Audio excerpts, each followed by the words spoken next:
Hello and welcome to the A-List. My name is Jette Pleasant, and with me today is Barbara Brotman, an award-winning journalist and the Outdoors Advisor columnist for the Chicago Tribune.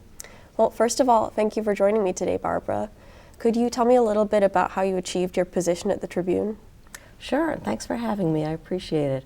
I started at the Tribune actually as a summer intern while I was still in college, and when I was finished with college, they hired me on, and I've been there ever since. And I've done a variety of things at the Tribune, from general assignment news to features to several different types of columns, and at this point I'm doing longer feature stories, and I'm also doing a column on Mondays on the page 2 spot at the Tribune, and I also do the Outdoors Advisor column, in which I get to go out and hike and bike and tell everyone else how they can do it too. Sure. So what exactly does your position entail? Because I'm doing different things, it entails a lot of different things. I'm usually working on a longer term piece all the time. I'm either reporting it or writing it or both. For instance, I just finished a story on a young man who the idea was to follow up on people whose lives were in some way touched by gun violence years ago, and talk to them today and find out how this incident had played out in their lives. So I wrote about a young man whose schoolmate was killed, murdered when this boy was 13 years old, and we had a photo of him back then writing a school essay about how he felt and wiping a tear from his eye. And we caught up with him today and wrote about what he made of his life now, which was a great success. Partly, he felt, because he'd known a kid whose life was taken from him, and it made him want to make something of his own life. So that's an example of a longer piece that I'll be working on. At the same time, I'm thinking of columns for that Monday column. So after I finished that longer piece, yesterday afternoon I wrote a column about an imaginary wish list that I would write for a holiday present. It was kind of a funny column about things I'd like to get, things like 2 inches more of height and 2 hours more in every day. So just kind of joking about the things we might really want, and then kind of returning to how you think about what you have in your life. And then I'm also always thinking about or reporting an outdoors column. So for instance, for the last 2 weeks, I've been testing battery-operated clothing. So what I'll do, if you were to see my desk, you'd see a pile of coats and gloves and shoe liners, and a lot of them with cords coming out of them. And I would go out, either walking to the L to go home, or I'd sometimes go out for lunch, and turn them on and test and see how warm they were and what I thought about them. And I do it several times because I really wanted to give it a fair test. So I'm doing that too, and that'll run on Thursday. And I'm right now thinking, okay, where will I go next for that outdoors column? And I'm thinking, what will I write next for that column? I'm thinking, what will I write next for the long piece? So there's 3 different things always playing about in my mind. Sure. I was actually reading up on your articles when I found out that you're going to be a guest here. It seems like you really have a diverse range of stories that you produce. Some of the ones that I wanted to ask you about, though, were, you said, I think you mentioned it earlier, there were a few pieces which dealt with gun violence. I know that one was about a 2-year-old girl who had been killed in a senseless act of violence, and you had spoken to the victim's family. Does that ever make it difficult for you to write that piece when there's that emotion behind the story? In that case, no, because the families often want to talk about it, especially in a case like that where children are killed and they're so upset about gun violence. In that case, people wanted to talk. And these were cases where it happened years ago. I have done stories where you have to try to talk to people right after a tragedy. And that's hard to do. It's very hard to pick up the phone or knock on that door. But one thing that a lot of us have discovered is that even right afterwards, sometimes families need to talk about it. They want, let's say their child has just been murdered. Their friends often don't know what to say, because what do you say?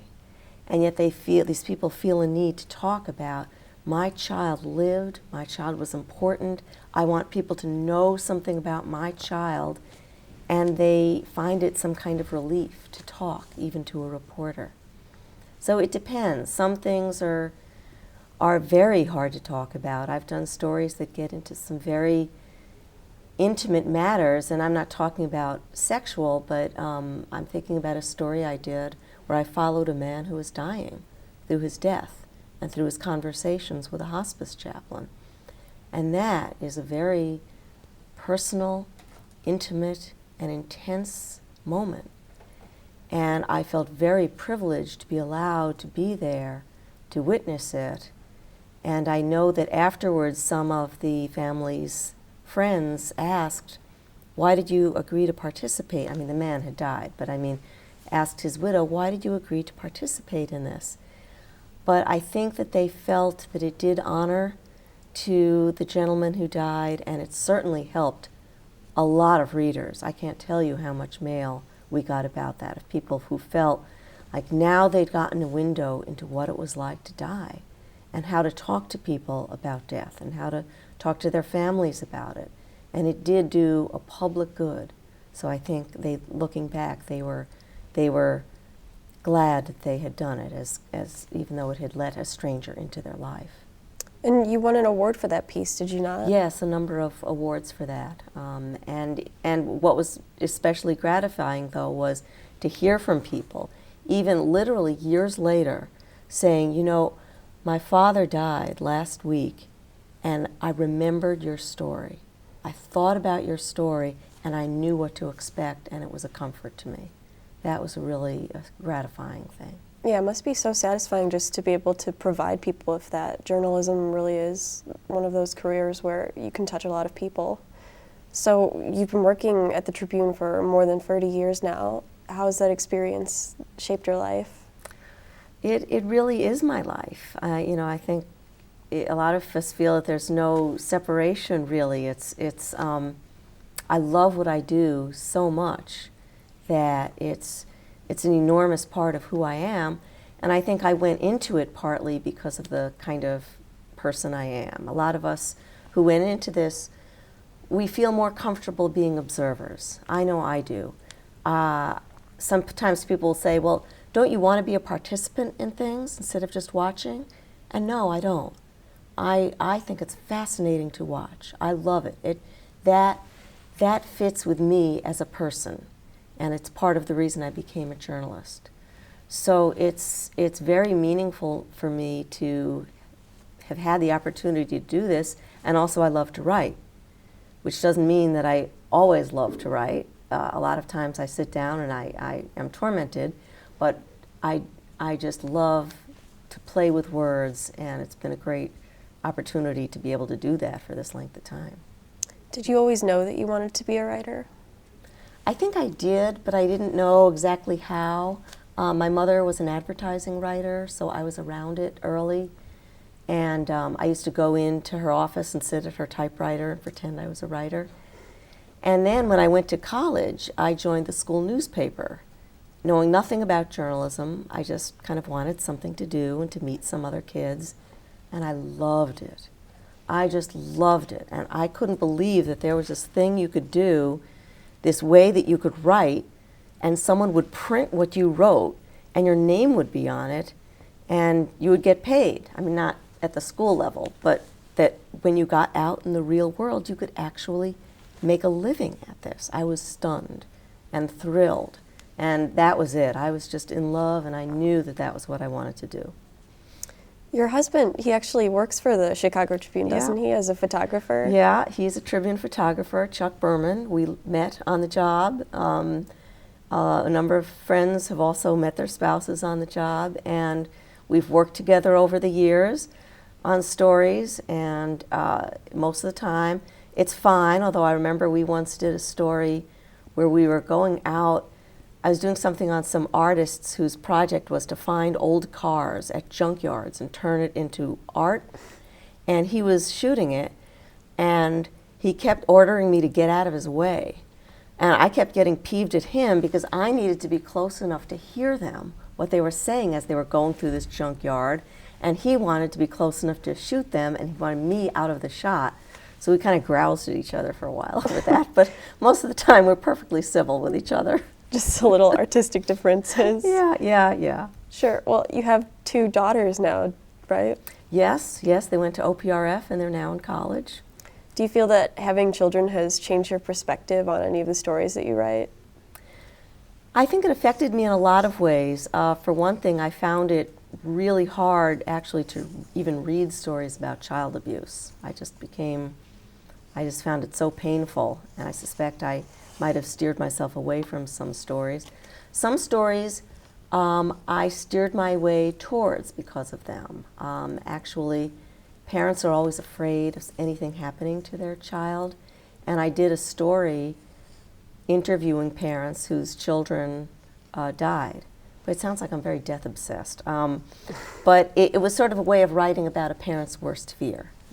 I also ended up writing about them a great deal because I did a column for the Woman News section for 10 years, a weekly column, and that was a personal essay kind of column.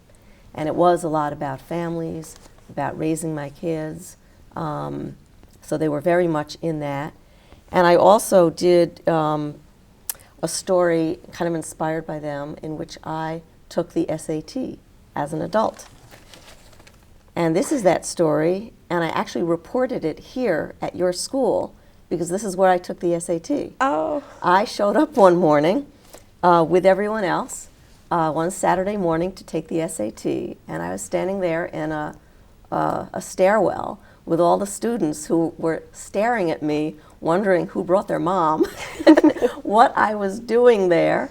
And but I took the SAT along with everyone else for a story, and it was a lot of fun because I had originally thought, well, I'll be poking fun at myself for doing so badly on the math, but that's the only thing I'll do badly at. And then it was only when I was taking the essay that I realized, no, that's not how I'm going to embarrass myself.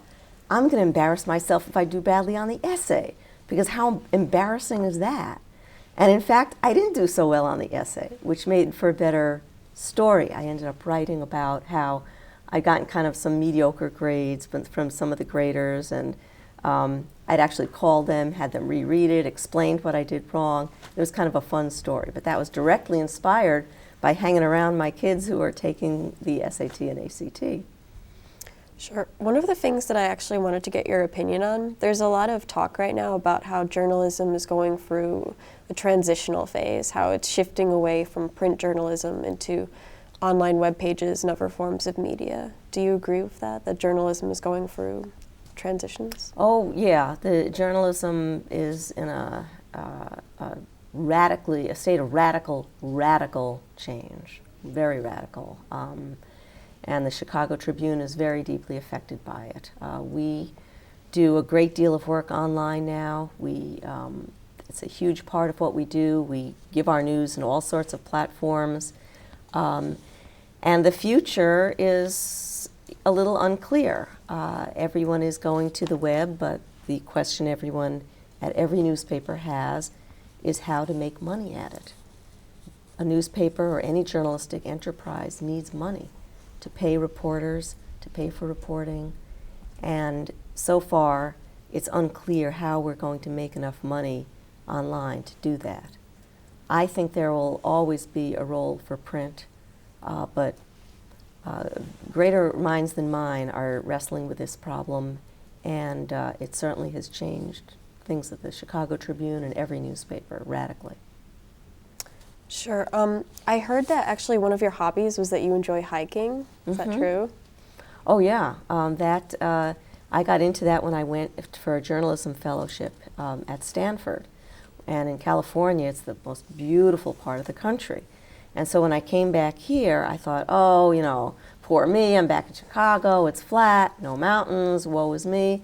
And then I thought, I wonder if there's a way I can keep hiking and maybe turn it into a beat, showing people how in Chicago you can still go out and find natural beauty. And that's what I did. I proposed it as a column about the outdoors, and they thought that would work out very well, and that's what I've been doing. And okay, we don't have mountains, but if you kind of adjust your eyes and expectations, there are still some wonderful things to do here.